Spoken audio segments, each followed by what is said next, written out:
Hoy vamos a iniciar entonces con lo que es el tema de carbohidratos, ¿verdad? Que serían el segundo grupo de biomoléculas que miraríamos después de haber estudiado lo que son las proteínas y en más detalle lo que son las enzimas.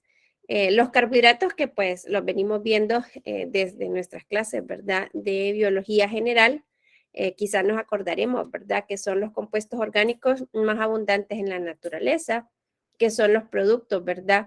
Del proceso de fotosíntesis en las plantas y quizás nos acordaremos, ¿verdad? De esta ecuación.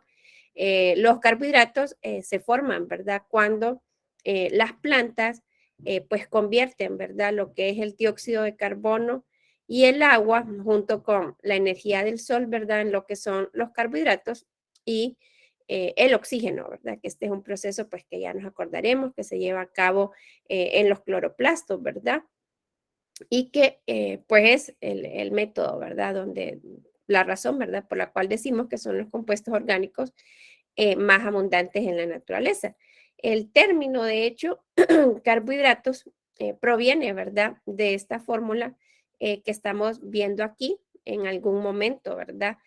Se pensó por esta fórmula que vemos nosotros aquí que los carbohidratos eran como átomos de carbono que tenían unidas perdón, moléculas de agua, ¿verdad?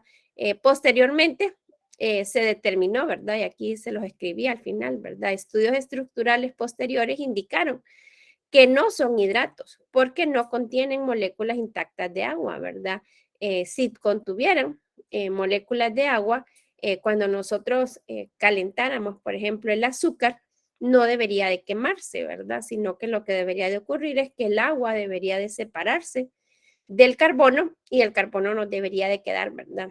Ahí en el recipiente donde lo calentáramos, pero sabemos que no es eso lo que ocurre, ¿verdad? Y esto fue algo que pues se descubrió más adelante, pero el término ya estaba acuñado, ¿verdad? Es decir, ya estaba muy generalizado y por eso seguimos llamándolos como carbohidratos, aunque no son realmente carbonos hidratados, ¿verdad? Y nos acordaremos también ahí, quizá en anatomía y fisiología, de que los carbohidratos, pues, son la fuente que nosotros, los seres humanos, utilizamos como provisión de contenido energético, ¿verdad? Y es la forma, de hecho, como nosotros almacenamos, ¿verdad? Energía en las células. Esto, que como les digo yo, pues son ideas, ¿verdad? Que ya habíamos considerado en clases anteriores. Pensar por qué es importante, ¿verdad? Que estudiemos los carbohidratos es porque desempeñan una gran variedad de funciones. Normalmente pensamos en esta de la energía, ¿verdad? Que es la primera que se nos suele venir a la mente. Bueno, los carbohidratos, el pan, las tortillas, la papa, ¿verdad? Son fuente de energía, pero no es la única función que cumplen, ¿verdad? Los carbohidratos también cumplen funciones estructurales. Si pensamos, por ejemplo, en el caso de la celulosa, si tienen ahí ustedes papel a mano, ¿verdad? Pues bueno, ahí esta celulosa es un carbohidrato, ¿verdad?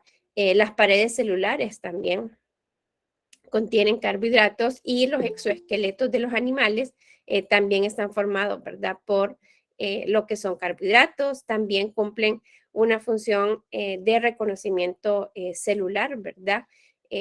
Habíamos mencionado, si se recordaban al final, cuando hablábamos del tema de las proteínas y de la proteína Spike, esta en el caso del virus que provoca el COVID, decíamos que tenían unos carbohidratos unidos, ¿verdad?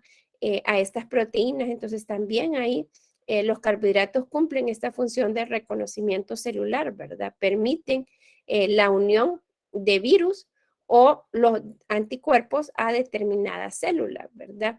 De hecho, cómo comienza nuestra vida, ¿verdad? Cómo, quizá ustedes no sé si lo han pensado, ¿verdad? Pero cómo el espermatozoide reconoce el óvulo, ¿verdad? Si hay tantas células en el cuerpo, ¿cómo es que el espermatozoide es capaz de reconocer que, eh, quién es el óvulo, ¿verdad? Pues aquí también ahí están involucrados lo que son los carbohidratos, ¿verdad? Que sirven como estas contrapartes, dijéramos, y que por eso permiten este reconocimiento celular. Y de hecho, esto que mencionábamos, ¿verdad? De que realmente los carbohidratos no son carbonos hidratados, ha hecho que en la actualidad, cuando se procura, ¿verdad?, dar una definición de los carbohidratos, entonces ahora se les define, ¿verdad?, químicamente hablando, como polihidroxialdehídos o polihidroxicetonas y los compuestos derivados a partir de estos. Ahora vamos a comenzar nosotros el estudio de las estructuras de los carbohidratos y vamos a ver que efectivamente eso es lo que son, ¿verdad? Son polihidroxialdehídos, polihidroxicetonas y los derivados y los compuestos que se derivan de estos. Los carbohidratos se pueden clasificar de acuerdo con varios criterios, probablemente algunos de esos ya ustedes ya los recuerdan, ¿verdad? Quizá la más simple, que es la que se aprende en las clases de biología, ¿verdad? Es que de acuerdo con su complejidad, los carbohidratos pueden clasificarse como carbohidratos simples o como carbohidratos complejos, ¿verdad? Normalmente a estos carbohidratos simples, pues nosotros los conocemos con el nombre de monosacáridos o con el nombre de azúcares, ¿verdad? Que es otra de los términos que se utilizan para referirnos a los carbohidratos. Pero también los podemos clasificar de acuerdo con su tamaño, por cuántos átomos de carbono tengan, ¿verdad? De esta forma, pues podemos hablar de tetrosas, si son sí, ¿verdad? Carbohidratos que tienen 4 carbonos, pentosas si tienen 5, hexosas si tienen 6, heptosas si tienen 7.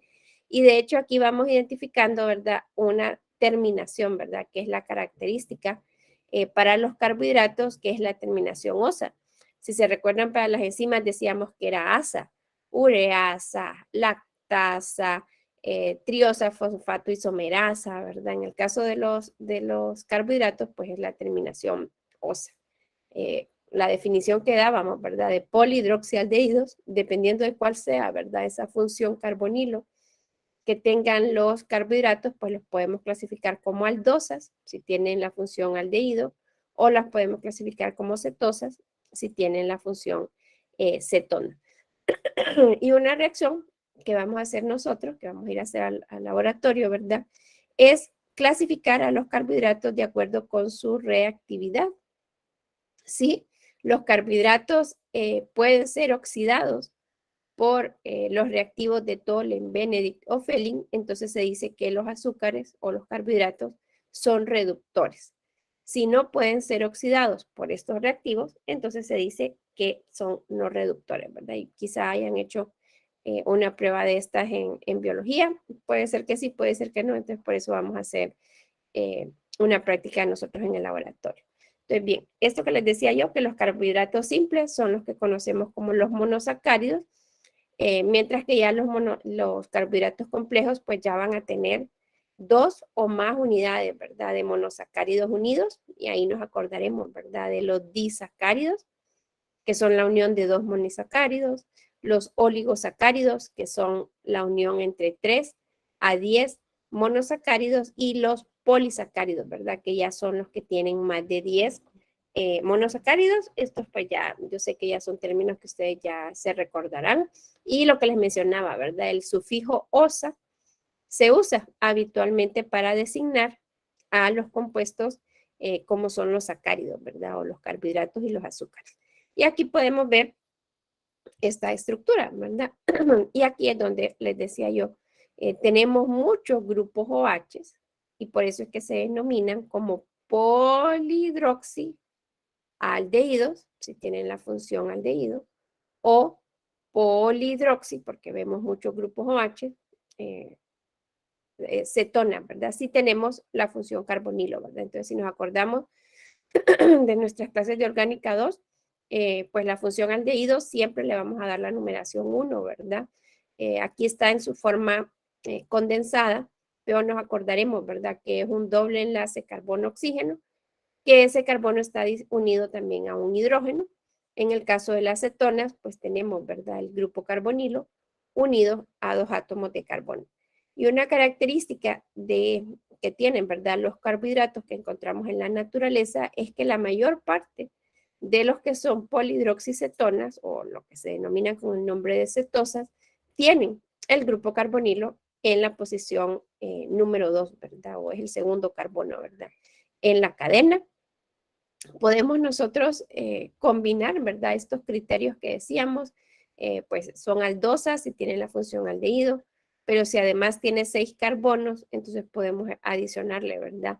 El término que hace referencia al tamaño, y entonces esta sería un ejemplo de una aldohexosa, ¿verdad? Este sería un ejemplo de una cetohexosa. Este sería un ejemplo de una aldotetrosa y este sería un ejemplo de una cetotetrosa, ¿verdad? Entonces podemos nosotros ahí combinar varios criterios de clasificación al momento de ver una estructura. Lo que podemos identificar aquí, bueno, no sé si lo logran ver cuando ven estas estructuras y si se acuerdan allá de orgánica 1, hay muchos carbonos bueno, muchos, hay más de uno normalmente en los monosacáridos que tienen esta característica, ¿verdad? Estar unido a 4 grupos que son diferentes. No sé si ustedes lo recuerdan, este término, pero cuando tenemos, ¿verdad? Un carbono que está unido a 4 grupos diferentes, hablamos de un carbono quiral o de un carbono asimétrico o de un centro asimétrico o un centro quiral. Los carbohidratos tienen esta característica, ¿verdad? Aquí, por ejemplo, este carbono 2 es un ejemplo de un centro asimétrico, estaría unido a esta función aldehído, estaría unido a un hidrógeno, estaría unido a un OH y estaría unido a todo esto, ¿verdad?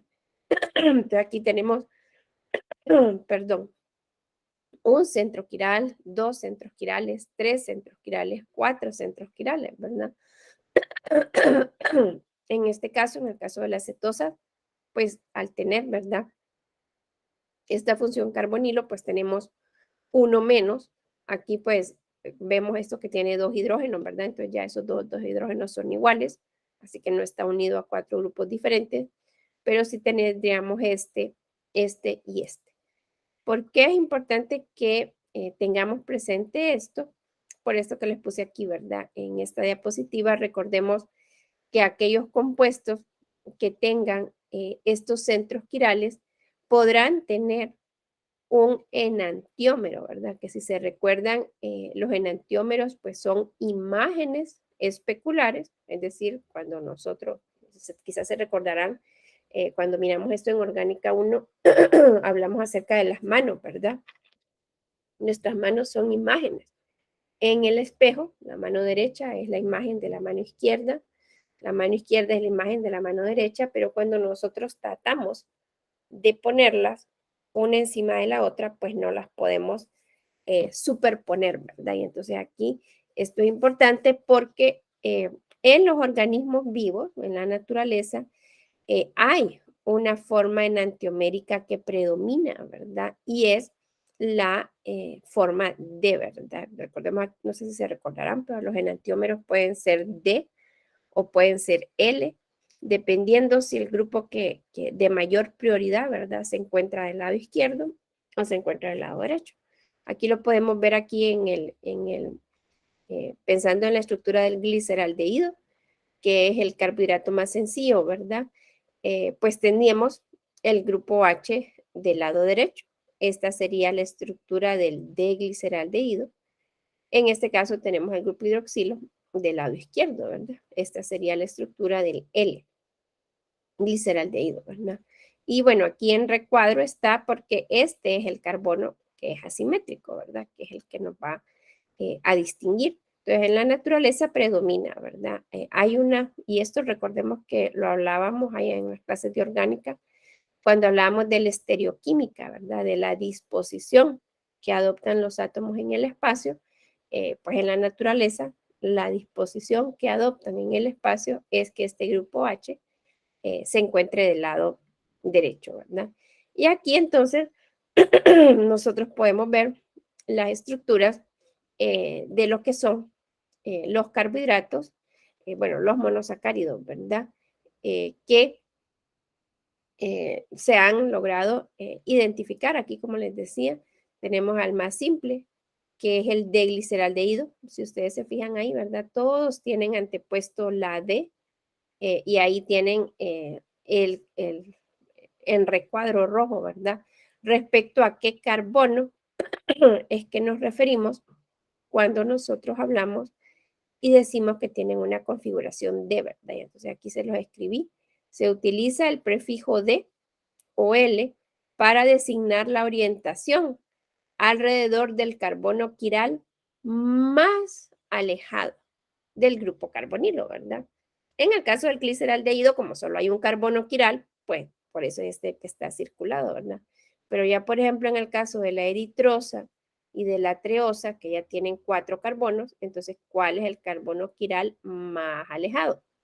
Pues aquí si nos fijamos, y no solo aplica para estas tetrosas, ¿verdad? Sino que también aplica para las pentosas y aplica para las hexosas, es el penúltimo carbono, ¿verdad? Y ahí entonces, si ustedes se fijan, en todos estos carbonos que están en este recuadro rojo, el grupo H está del lado derecho, ¿verdad? En el papel tendríamos que estar claros que aquí están la mitad de los posibles enantiómeros, ¿verdad? Que son los que tienen el grupo hidroxilo del lado derecho. Pero tendríamos que estar claros que habría igual número que tendría el grupo hidroxilo del lado izquierdo, ¿verdad? Pero como mencionábamos, pues en la naturaleza, la forma que predomina es la D. Y ustedes podrían preguntarse, bueno, nos tenemos que saber toda esta estructura. Bueno, no todas, ¿verdad? Pero sí tendrían que saberse al menos la de la glucosa, ¿verdad? Que es esta que podemos ver aquí, que es pues el azúcar, ¿verdad? Que para nosotros, y lo vamos a ver más adelante, es el más importante, ¿verdad? Entonces sí, por lo menos este deberían de sabérselo, cuál es la estructura. Sabiéndose la estructura de la glucosa, entonces podemos deducir las de algunas otras, de algunos otros monosacáridos por unos términos que vamos a ir viendo más adelante. Hasta aquí no sé si tienen alguna pregunta o si vamos bien. No, Lica, ahorita no. Hasta ahorita vamos bien. Bueno, muy bien. Entonces, bueno, sí, esto puede ser que sea todo un repaso, ¿verdad? Aquí podemos ver las estructuras de lo que serían las cetosas, ¿verdad? La cetosa más sencilla es la dihidroxiacetona. Si se recuerdan, de hecho, habíamos visto este mecanismo, ¿verdad? La conversión de la dihidroxiacetona fosfato en, en el gliceraldehído 3-fosfato, ¿verdad? Que son los dos más simples, ¿verdad? El gliceraldehído, que es una aldosa, la dihidroxiacetona, que es una acetosa. Si se fijan, en el caso de la dihidroxiacetona no tiene carbonos quirales, ¿verdad? Es decir, que no puede existir como enantiómeros, existe únicamente de esta forma. Ya cuando hablamos, por ejemplo, de una acetosa de 4 carbonos, entonces ahí sí, ¿verdad? Ya tenemos un centro quiral, que es este que vemos de carbón de color rojo, ¿verdad? Y por eso era que les decía, las cetosas van a tener un carbono quiral menos que las aldosas de igual número de átomos de carbono, ¿verdad? El gliceraldehído tiene un centro quiral, que es una triosa. La dihidroxiacetona no tiene un centro quiral. En estas tetrosas hablábamos de que teníamos 2 centros quirales. En el caso de la eritrulosa tenemos únicamente 1. De 5 carbonos solamente tenemos 2 carbonos. En el caso de 6, pues tenemos 3, ¿verdad? Aquí, pues dentro de las cetosas, la que convendría que no supiéramos es la estructura de la fructosa, ¿verdad? Que ahí vamos a ver por qué son las dos más características, ¿verdad? Dentro de la glucosa dentro de las aldosas, la fructosa dentro de las cetosas, ¿verdad? Y aquí siempre pensar que todas ellas son D, porque este, que es el carbono quiral más alejado del grupo carbonilo, a donde tiene el grupo H, en todas ellas, si ustedes se fijan, el grupo H de ese centro quiral más alejado del grupo carbonilo lo tiene del lado derecho, ¿verdad? Entonces todas ellas son ejemplos de D, de pertenecientes a la familia D. Bueno, ¿y por qué entonces solo nos tenemos que aprender estas dos, verdad? Porque hay ciertos temas, aquí quizá ustedes se recuerdan cuando vimos las clasificaciones de las enzimas, cuando hablábamos de las isomerasas, hablábamos de un ejemplo dentro de la subclasificación y hablábamos de las epimerasas. Entonces, ¿qué son los epímeros, ¿verdad? Bueno, aquí está definido en términos de los azúcares, pero no aplica únicamente para los azúcares, ¿verdad? Sino que en general los epímeros son compuestos que difieren en la estereoquímica de un solo átomo de carbono, ¿verdad? Es decir, todo lo demás es idéntico, pero van a diferenciarse en un carbono. Entonces, por ejemplo, aquí tenemos la estructura de la glucosa. En esto de las técnicas de cómo uno se los aprende, ¿verdad? Yo, por ejemplo, cuando me tocó aprendérmelas, me lo aprendí, estas técnicas mnemotécnicas es que le llaman, ¿verdad? Creo yo. Derecha, izquierda, derecha, derecha, ¿verdad? Que son las posiciones de los grupos hidroxilos. Si a ustedes les sirve, pues se las pueden aprender ahí, cada uno deberá de encontrar, ¿verdad? Su técnica. Si nos fijamos entonces y comparamos la estructura de la D-glucosa con la estructura de la D-manosa, entonces podemos observar que es idéntica, excepto en torno al carbono 2. En el caso de la glucosa, el hidroxilo del carbono 2 está del lado derecho. En la manosa, el hidroxilo está en el carbono 2 está del lado izquierdo. En el carbono 3 está del lado izquierdo, en ambas. En el carbono 4 está en el lado derecho, en ambas. En el carbono 5 está del lado derecho, en ambas. Es decir, son iguales las estructuras, excepto en un carbono. Y entonces por eso decimos que la D-manosa y la D-glucosa son epímeros en el carbono 2. Es decir, azúcares que solo difieren en la estereoquímica del carbono 2. Recordemos que la estereoquímica es la disposición, ¿verdad? En el espacio, hacia dónde está orientado, a la derecha o a la izquierda.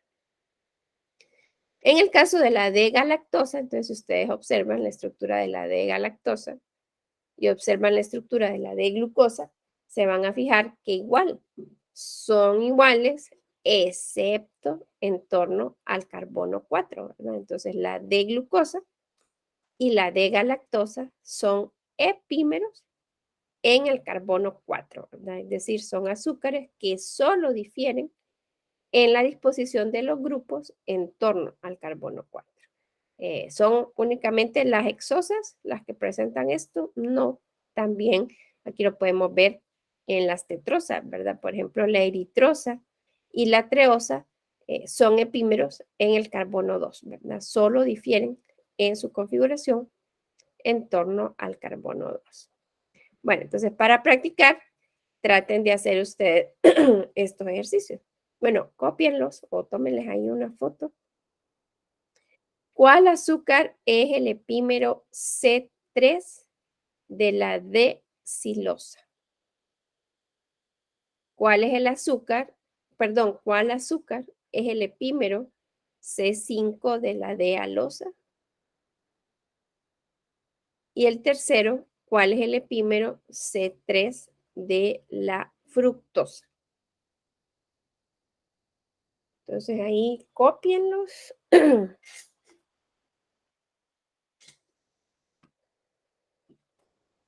Y les voy a compartir las estructuras, no se preocupen. Pero necesito que los apunten ahí.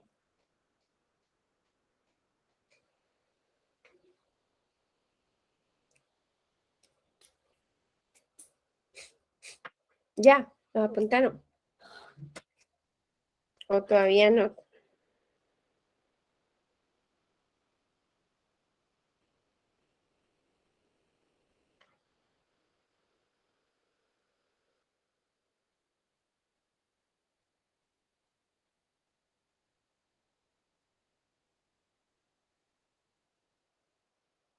O ya se fueron y me dejaron aquí.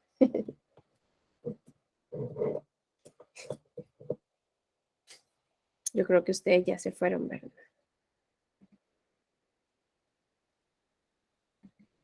Bueno, espero que todavía estén ahí. Aquí están las estructuras. Con este pueden contestar los primeros. Entonces, a ver, ¿cuál sería el epímero en C3 de la D-silosa?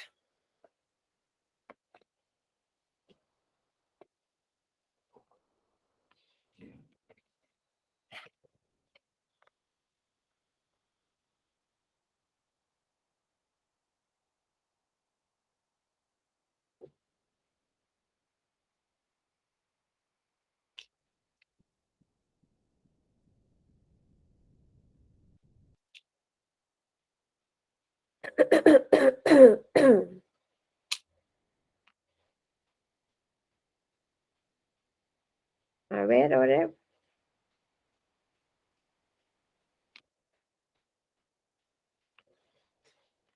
¿Cuál sería el epímero en C3 de la silosa?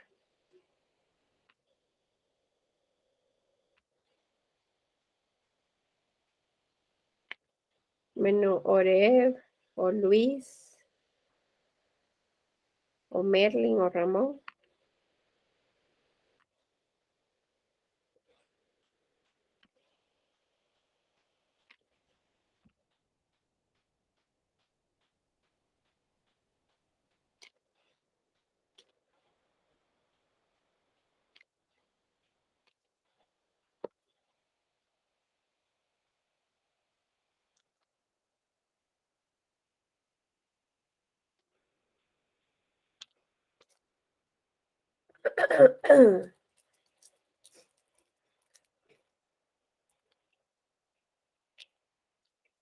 Jóvenes.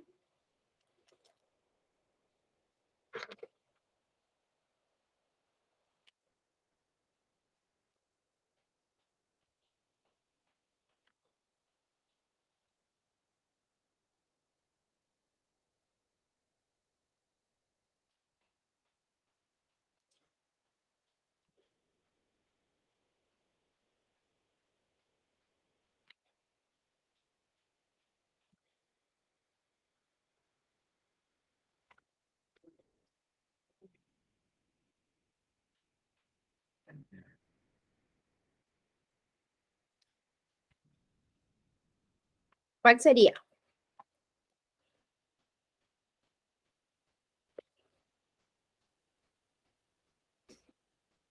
O ya se fueron ustedes,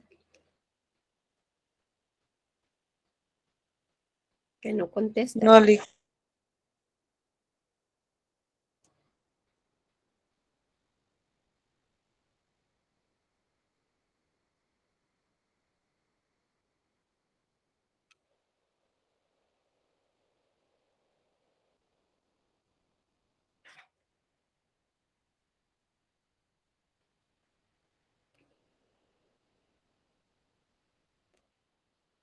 Ujú. Entonces, ahí miren la estructura de la desilosa, ¿verdad? ¿Qué es esa de acá? Y nos están preguntando por el epímero en C3. Y ya decíamos, ¿verdad? En los aldehídos, siempre el carbono de la función aldehído es el carbono 1. O sea que este sería el carbono 2 y este sería el carbono 3. El epímero en C3 de la desilosa tendría la misma disposición, o sea, la misma estructura, pero sería diferente en torno a este carbono, que sería el carbono 3. Pues hay que buscarla en esta línea, ¿verdad? Porque no podemos compararla. Si la silosa tiene 5 carbonos, no podemos compararla con la estructura de las que tienen 4, ¿verdad? Tampoco con la estructura de las que tienen 6, sino que habría que buscarlos dentro de los que tienen el mismo número de átomos de carbono y que además tendrían la misma disposición en torno al carbono 2 y en torno al carbono 4, ¿verdad? Pero serían diferentes en torno al carbono 3. Entonces, ¿quién es el que tiene una estructura igualita que la de la silosa, pero que difiere en el carbono 3? ¿Quién sería?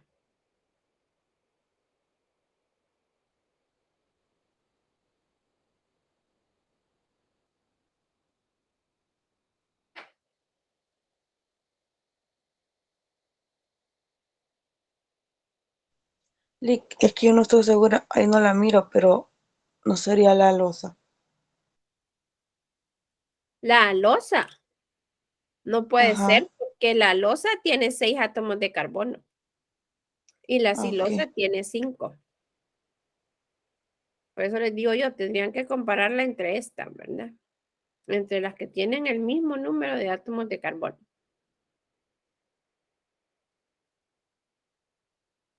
O sea, tienen la misma estructura, pero difieren en torno al carbono 3.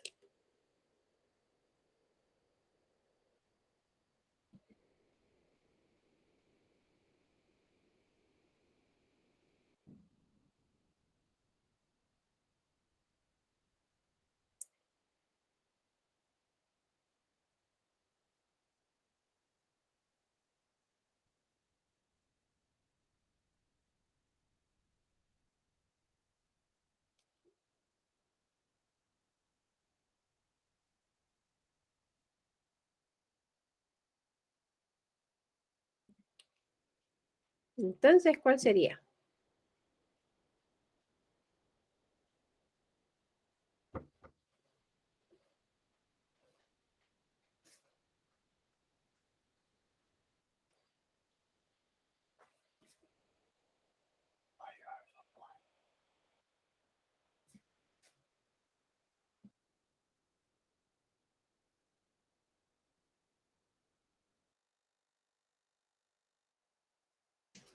Entonces, usted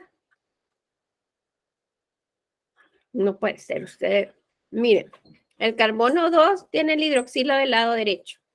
No puede ser la silosa porque perdón, no puede ser la lixosa porque el hidroxilo en el carbono 2 lo tiene del lado izquierdo. Tampoco puede ser la arabinosa porque la arabinosa lo tiene del lado izquierdo. Y la silosa lo tiene del lado derecho. Entonces, ¿quién tiene el hidroxilo del carbono 2 en el lado derecho? Lo tiene la ribosa, ¿verdad? Luego, como todas ellas son D, todas tienen el hidroxilo del carbono 4 del lado derecho, ¿verdad? ¿Cuál es la que tiene? O sea, la silosa lo tiene del lado izquierdo. Entonces andamos buscando una que tenga una configuración diferente. Entonces, si la silosa lo tiene del lado izquierdo, ¿dónde lo va a tener su epímero? Lo va a tener del lado derecho. Entonces, ¿quién tiene la misma estructura de la silosa, pero difiere en torno al carbono 3? Es la ribosa, ¿verdad? Entonces, el epímero en C3 de la silosa sería la ribosa. ¿Lo ven, jóvenes, o no?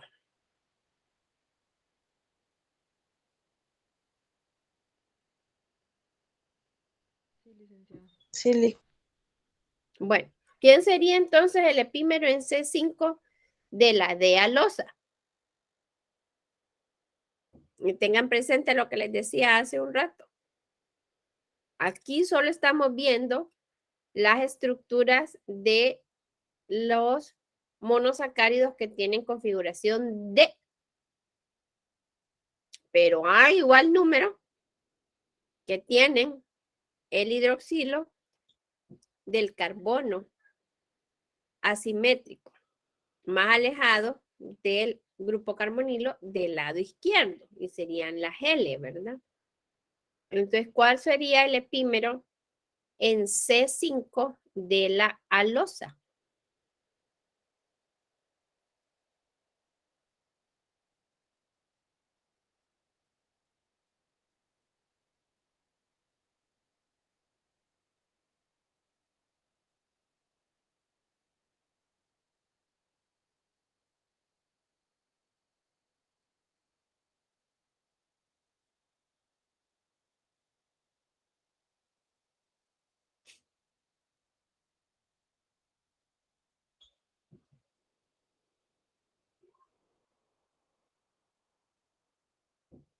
Bueno, sería la L, alosa, ¿verdad? Porque este sería el carbono 1, este es el carbono 2, este es el carbono 3, este es el carbono 4, el carbono 5.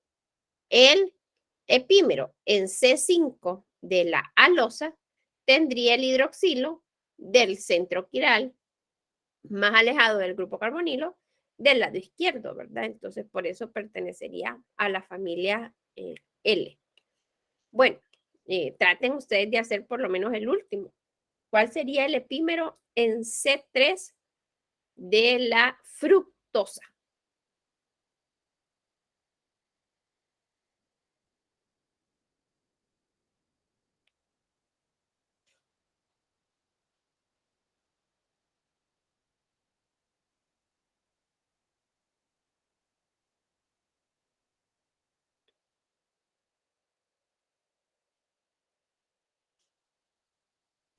La sorbosa, Lee.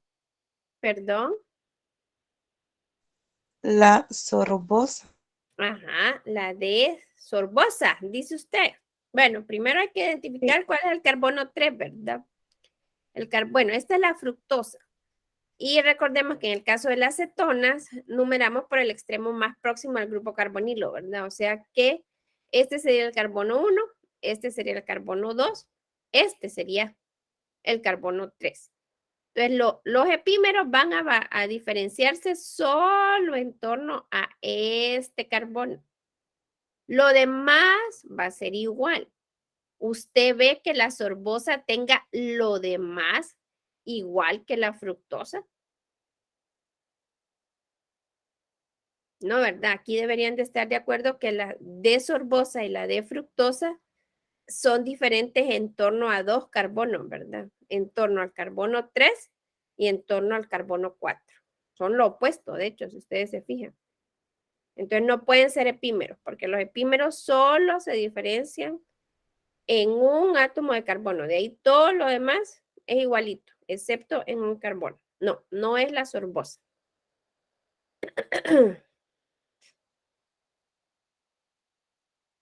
Entonces, tiene que ser la psicosa, Lee, que la Muy miro yo. bien, sí, sí, la psicosa sí, ¿verdad? La psicosa sí sería el epímero, porque aquí, si ustedes se fijan, la psicosa tiene el hidroxilo del carbono 4 del lado derecho, igual que la fructosa, el hidroxilo del carbono 5 del lado derecho, igual que la fructosa. Lo único en lo que se diferencian la D-fructosa y la D-psicosa es en torno al carbono 3. Muy bien, Merlin.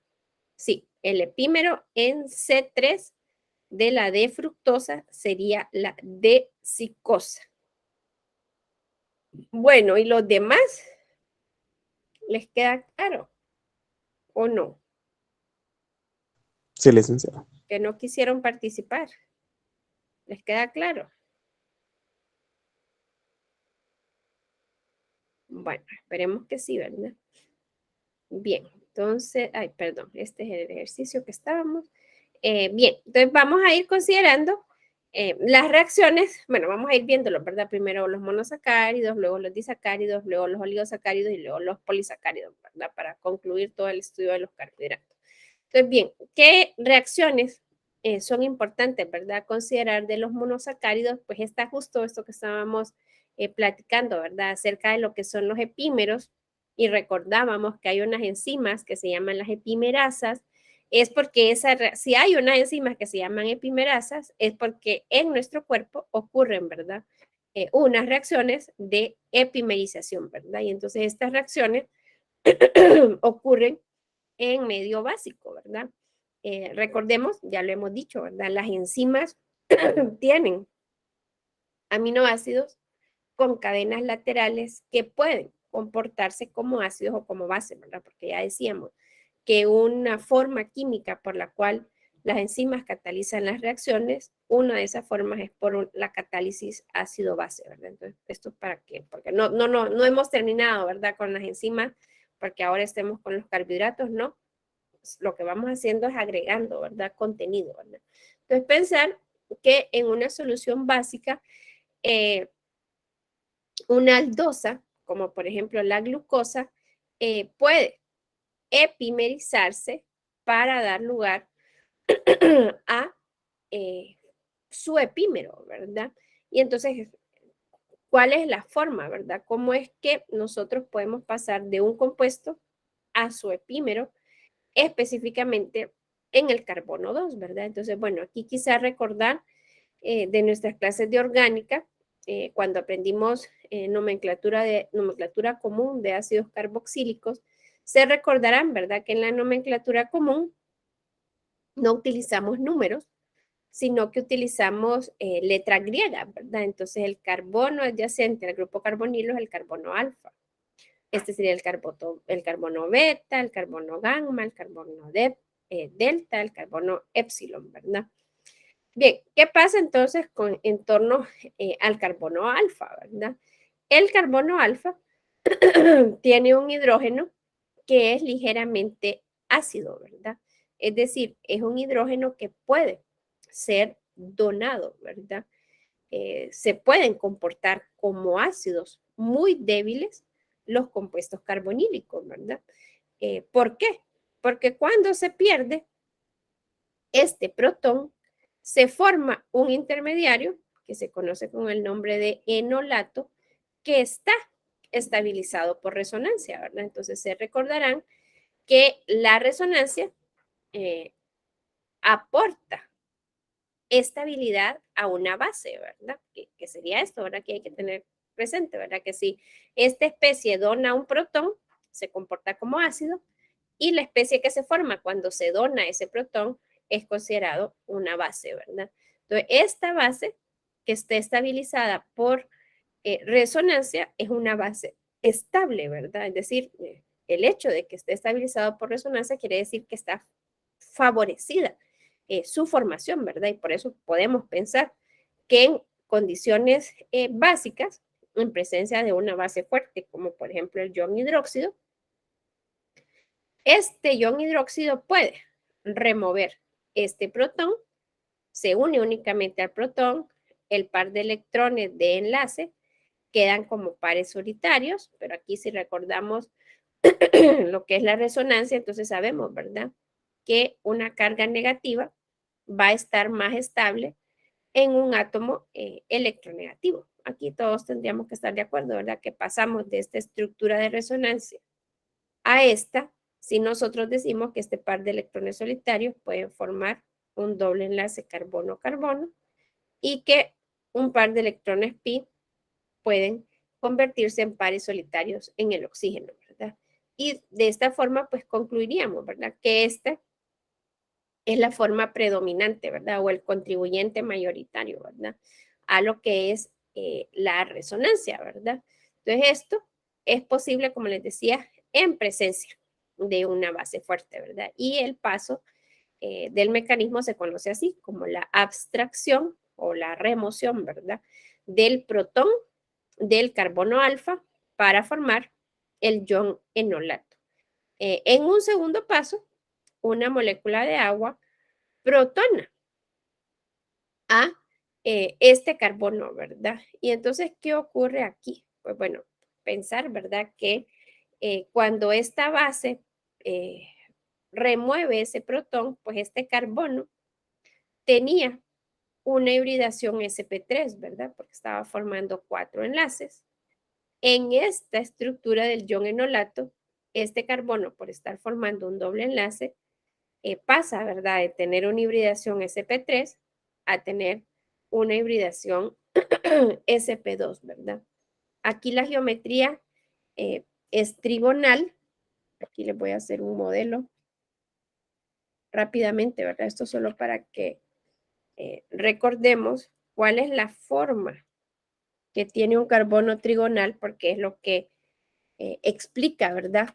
El hecho de por qué cuando se vuelve a protonar, en este paso, ¿verdad? Que es la reprotonación, ¿cómo es posible que se pueda formar el epímero, ¿verdad? Y aquí entonces lo tenemos, ¿verdad? Entonces, ¿qué pasa? Este es un carbono que está formando un doble enlace y que está formando 2 enlaces sencillos, ¿verdad? Que es este caso que estamos viendo aquí. Un carbono que está formando un doble enlace, que está formando 1 y 2 enlaces sencillos. Entonces, ¿qué forma tiene? Tiene una forma trigonal que es plana, ¿verdad? Aquí los átomos, si nosotros pusiéramos aquí, ¿verdad? Hidrógenos, por ejemplo, voy a poner yo en este momento.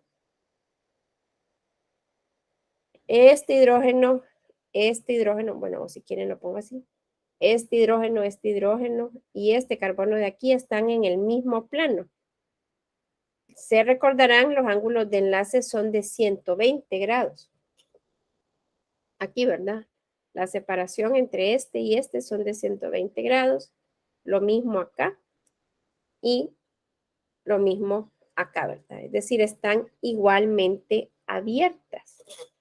Cuando un protón se une a este carbono, entonces existe la misma probabilidad de que el protón se pueda unir del lado derecho o que ese protón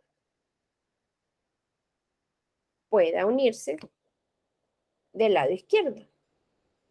¿Por qué existen las mismas probabilidades? Porque por ambos lados es posible que esta molécula de agua se acerque, ¿verdad? Y done el protón. Entonces, bueno, tendríamos que estar claros que si este protón, si esta molécula de agua se aproxima por el lado izquierdo, entonces el protón va a quedar del lado izquierdo. Se va a volver a formar la glucosa. Pero si esta molécula de agua se acercara por el lado derecho, entonces, ¿qué efecto tendría? Que este grupo H se movería hacia este lado, que es lo que podemos ver acá, ¿verdad? Y el protón, ¿de dónde quedaría? Quedaría del lado derecho, ¿verdad? Porque estamos diciendo que el agua se está aproximando por el lado derecho. Se formaría entonces la D manosa, ¿verdad? Y entonces por eso es que decimos que en condiciones básicas se puede dar esta reacción de epimerización, ¿verdad? Luego vamos a ver, cuando miremos disacáridos, que hay en la naturaleza disacáridos de D-manosa.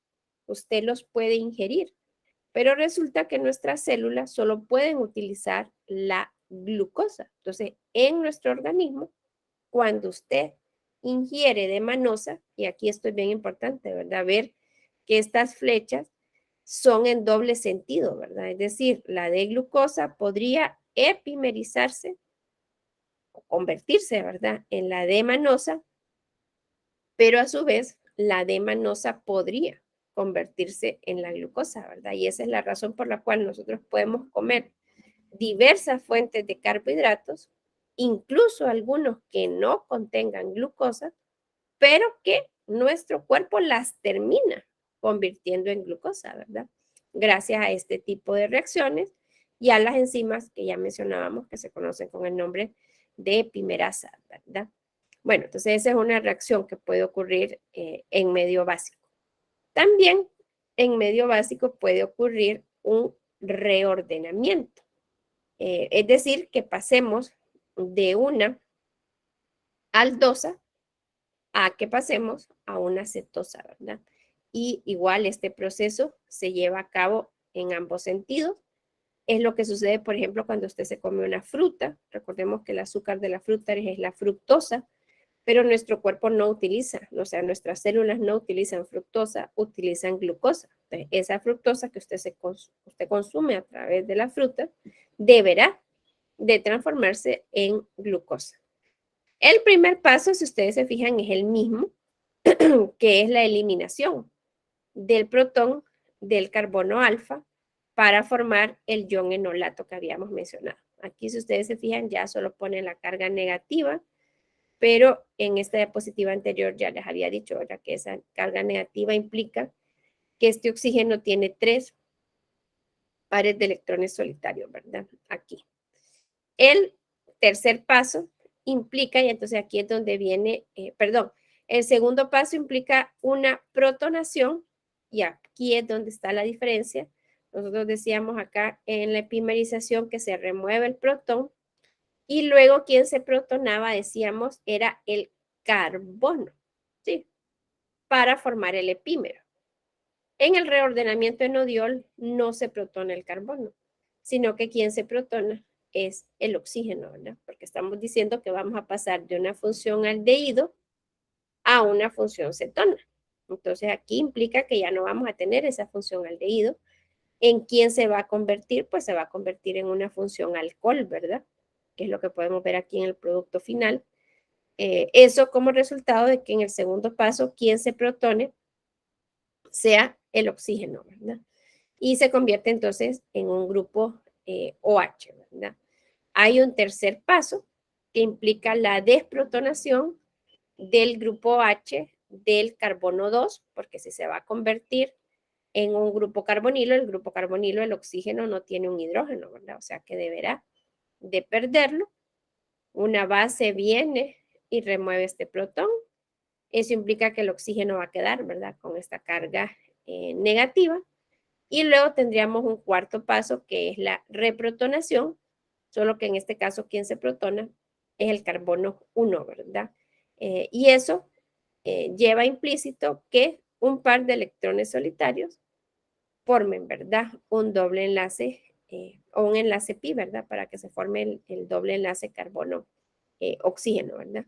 De esta forma, entonces, podría pensarse, ¿verdad? Que hemos movido, pero ya decíamos, ¿verdad? Cuando mirábamos los mecanismos en las enzimas, realmente no es que usted agarre esto del lado derecho y lo mueva para el lado izquierdo, no, sino que el proceso implica, ¿verdad?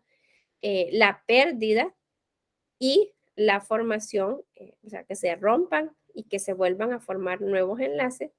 Al final usted mira, ¿verdad? Que el carbonilo pasó de la posición 1 a la posición 2, pero eso implicó, ¿verdad?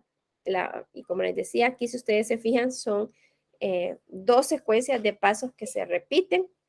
Primero se pierde el protón del carbono alfa, luego se protona el oxígeno, luego se pierde un protón del OH del carbono 2, luego se vuelve a protonar, pero en este caso se protona el carbono 1, ¿verdad?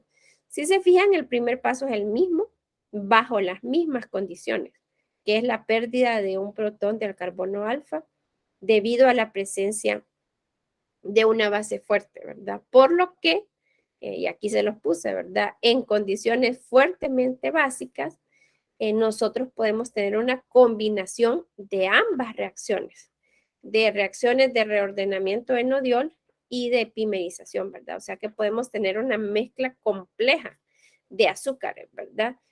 Partiendo de la glucosa, en medio básico, nosotros podríamos tener como productos tanto a la fructosa como a la D-manosa, ¿verdad? Que son las dos reacciones que hemos visto ahorita. Bueno, y como ustedes dicen que esto de los mecanismos les da un poco de problema, entonces aquí les traje estos ejercicios, ¿verdad? Indique cómo un reordenamiento enodiol puede mover el carbono del grupo carbonilo de la fructosa del carbono 2 al carbono 3. Aquí hemos visto que en teoría hemos movido el grupo carbonilo del carbono 1 al carbono 2, ¿verdad? Aquí tendríamos que estar de acuerdo que este es un carbono alfa, ¿verdad? Para este grupo carbonilo. O sea que también podríamos moverlo del carbono 2 al carbono 3 por un mecanismo similar a este que tenemos aquí. Y el otro ejercicio es este. Cuando se agrega beta-gatosa a una disolución acuosa básica, se obtiene una mezcla en equilibrio de 3 monosacáridos. ¿Cuáles son tales monosacáridos? Entonces, bien, eso sería lo siguiente que van a hacer ahorita, porque esa dificultad de los mecanismos que planteaban ustedes para la evaluación anterior, pues hay que afrontarla, ¿verdad? Así que la única forma de afrontarla es haciéndolos, los mecanismos. Ahorita les acabo de compartir ahí en el chat una pizarra, esta que está ahí le pueden dar clic. Vamos a asegurarnos de que la puedan editar de manera que puedan, ¿verdad? Hacer ahí el ejercicio. Ahí denle clic a la pizarra. Aquí está el problema. Cópienlo. Si lo necesitan, ya les voy a mostrar el mecanismo otra vez. Pero ustedes tienen que tratar de plantearlo, ¿verdad? Eso de los mecanismos, como les digo yo, solo los van a aprender en la medida en que traten de hacer mecanismos. Bueno, me avisan cuando ya lo hayan copiado.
Ya lo copiaron. Me avisan cuando ya lo hayan copiado.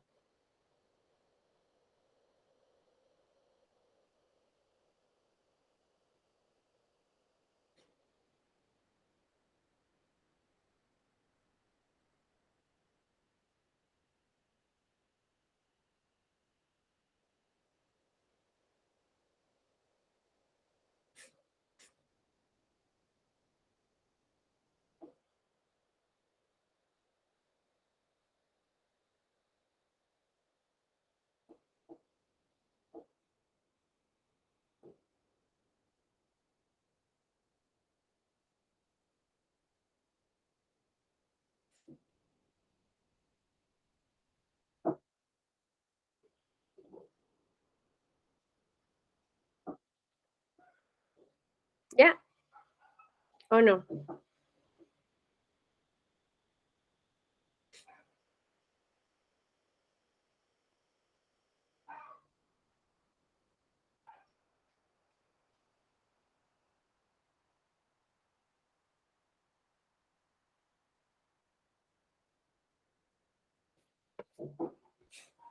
Jóvenes, contéstenme. Al menos, ¿verdad? Sí, Lick, ya las copié. Ok. Bueno, entonces ahí está el mecanismo por si lo necesitan. Los voy a dejar un par de minutos y luego tienen que tratar de hacerlo en la pizarra, ¿verdad? Que les compartí ahí.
¿Cómo van?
¿Cómo van?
Ajá, ustedes. ¿Cómo van? ¿Ya lo trataron de plantear?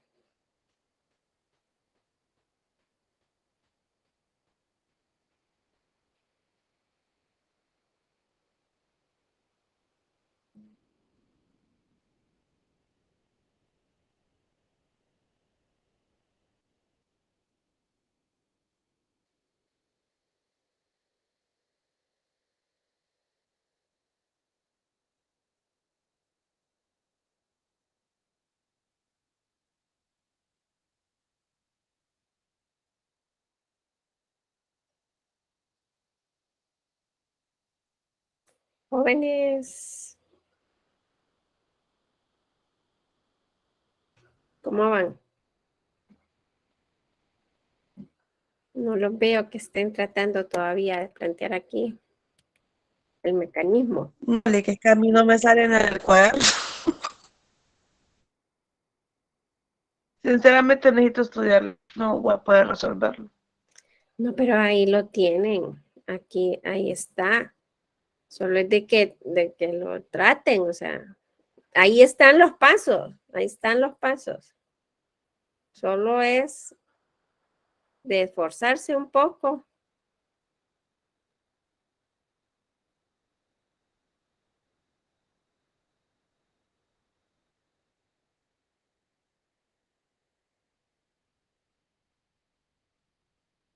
De fijarse bien con qué fue lo que tuvo que suceder para pasar el grupo carbonilo de la posición 1 a la posición 2. Ahora lo que tienen que hacer es mover el grupo carbonilo de la posición 2 a la posición 3.